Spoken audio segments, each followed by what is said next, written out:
Exams என்பதே இல்லை என்றால் என்னவாகும்? இதன் முடிவு உங்களை ஆச்சரியப்படுத்தும். முதல் நிமிடம் ஆசிரியர் வகுப்பிற்குள் வந்து, இனி எக்ஸாம்ஸ் இல்லை, பப்ளிக் எக்ஸாம்ஸ் இல்லை, யூனிவர்சிட்டி எக்ஸாம்ஸ் இல்லை என்று கூறுகிறார்.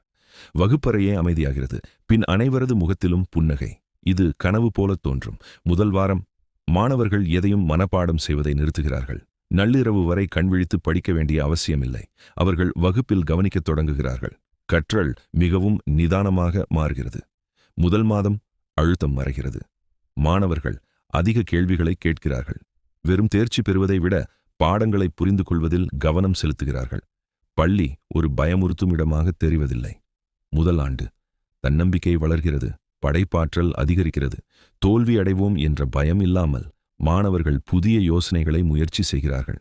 கற்றல் என்பது அவர்கள் ரசிக்கும் ஒரு விஷயமாக மாறுகிறது. 5வது ஆண்டு மதிப்பெண்களை விட திறமைகளுக்கு மதிப்பளிக்கும் ஒரு தலைமுறை உருவாகிறது.